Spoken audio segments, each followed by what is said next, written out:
Easter Sunday, Van Life update number 95. I'm at Whataburger for breakfast. So exciting.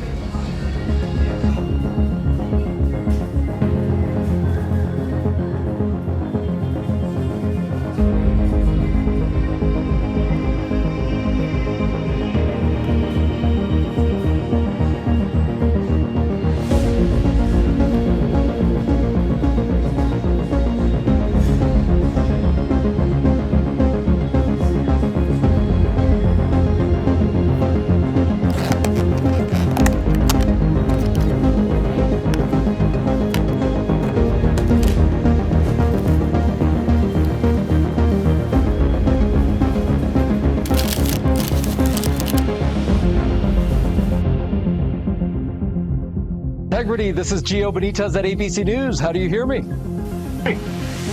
Outstanding. We have you loud and clear. How about us? I hear you loud and clear, and I truly cannot believe it. You are quite literally on the way to the moon right now and still speaking with us. Tell me, how do you feel? What's going through your mind? I mean, this must be so incredible because have you allowed the weight of the moment to really fit in here? Have you allowed that to happen? Well, first and foremost, we all wanted to give a shout out to our families first because we are pretty far from Earth and we have not gotten to say hi to them yet. But there was a moment about an hour ago where Mission Control Houston reoriented our spacecraft as the sun was setting behind the Earth. And I don't know what we all expected to see in that moment, but you could see the entire globe from pole to pole. You could see Africa, Europe, and if you looked really close, you could see the northern lights. It was the most spectacular moment, and it paused all four of us in our tracks. Holy cow, it's cold out here today. Jeez. It's Easter Sunday, and I am freezing to death. Cold front moved into the Austin area, and it is chilly out here today. So what's going on? Hope everyone's doing okay today. Happy Easter. Well, what am I doing today? I'm spending my Easter with the crew of the Artemis II. It's unbelievable how we can have a group of Americans headed toward the moon and nobody seems to even be taking notice. Artemis II, the crew that's going to the moon and back, setting the stage to return us back to the moon in the next couple of years. And here's wishing them a happy Easter as they travel in space. And I happen to think, in today's update, that we vanlifers, we who travel on the road full time in our vans or our RVs or even our cars, we have a lot in common with the Artemis II crew. Think about it. What are some things that we have in common, you think? Well, we have living on the road equals living in space equals living on the move. They're on the move, we're on the move, right? Well, what about the idea of a tight living space?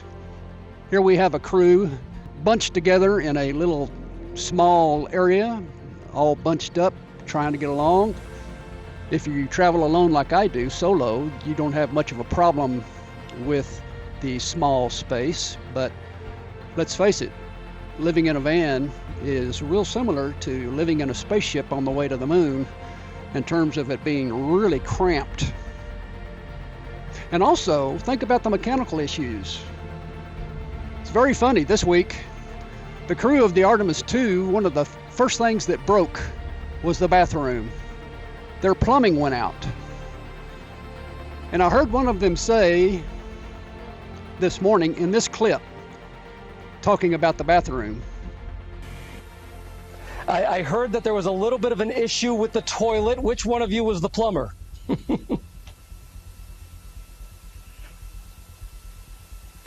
I'll take that one. I'm the space plumber. I'm proud to call myself the space plumber. I like to say that it is probably the most important piece of equipment on board. So we were all breathing a sigh of relief when it turned out to be just fine. It was just an issue, I think, of sitting for a long time and needing a little time to warm up, a priming issue. But we did originally think that there could have been potentially something fouling up the motor, and luckily we are all systems go. It's very funny. Very funny. She said that plumbing, the bathroom, was probably one of the most important systems on the spaceship. I mean, you think about it. You want to go all the way to the moon without a toilet? I don't think so. It's going to make me think twice about the bathroom features and the toilets that I look at as I'm building out my van. So, mechanical issues. We both have mechanical issues. What about the awe-inspiring scenery that we both enjoy? Those of us who travel on the road will see things that many of us who never leave home get to see. We travel to areas and parts of the country that most of us will not be able to experience in our lifetime. Those of us who travel, on the other hand, will see things that are quite awe-inspiring. I was watching a video this morning about a couple on the road living in their van who went to the Wave. Do you know what the Wave is? Look it up. It gives us a change in perspective, the way we see the world. When we travel to new places and see places we haven't seen before, it changes our perspective. It gives us a better appreciation for where we're living. What has been most surprising to you about this so far?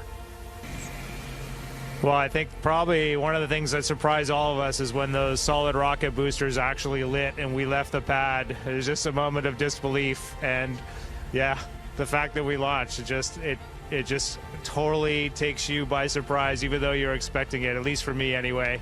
And I just had a huge smile across my face. I can't imagine what it would be like to see the entire Earth in one blue massive globe as the sun rises when you're halfway to the moon out in space. It must be really awesome. Also, this idea of risk, danger, the challenges that the crew on the Artemis II must face each day.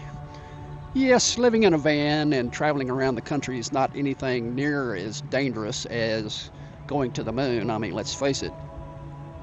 But hey, we have our challenges. We have our daily dangers.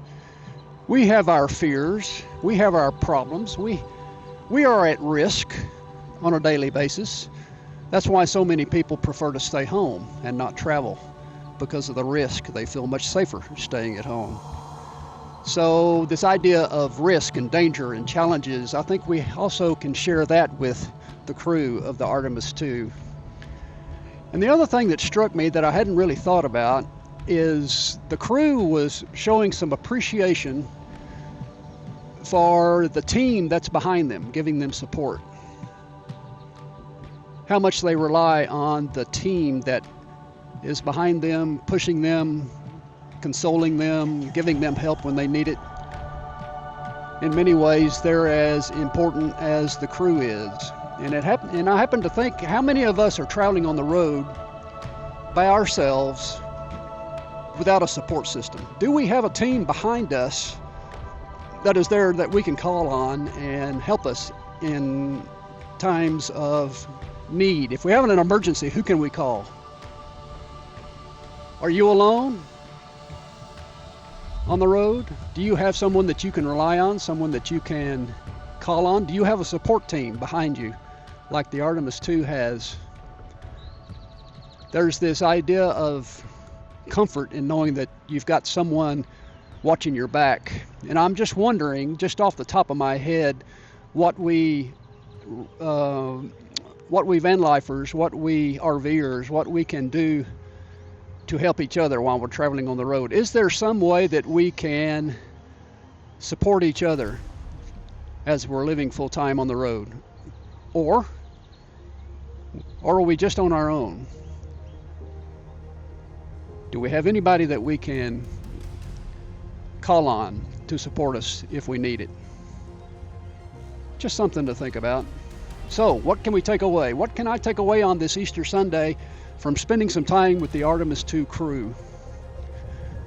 Well, for one thing, I felt enormous pride and accomplishment in what these people are doing. The accomplishment of putting together a team to send us back to the moon, to circle the moon and come back safely to Earth, and then someday take us back to the moon. What an amazing human endeavor. What an amazing accomplishment. It really is awe-inspiring.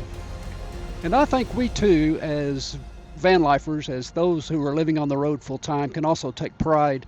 We can take pride in the fact that we're accomplishing something special. As you all know, there is so much division at home right now. What is it that you're feeling, and what message do you want to send to the American people about what you're seeing out that window? Well, the first thing I would say is trust us. You look amazing. You look beautiful. And from up here, you also look like one thing. You know, Homo sapiens is all of us, no matter where you're from or you know, what you look like. We're all one people. And so, you know, this mission, one of the things that's amazing about being around and just being an astronaut, you know, serving our countries at this time, is that we get to give ourselves a mission that we can hold on to say, hey, look at what we did for the rest of our lives. You know, we call amazing things that humans do moonshots for a reason, because this brought us together and showed us what we can do when we put, not just putting our differences aside, when we bring our differences together and use all the strengths to accomplish something great. And so this mission will give us one of those that we all can remember and hold on to for the rest of our days. And I hope people will tune in and give us a chance.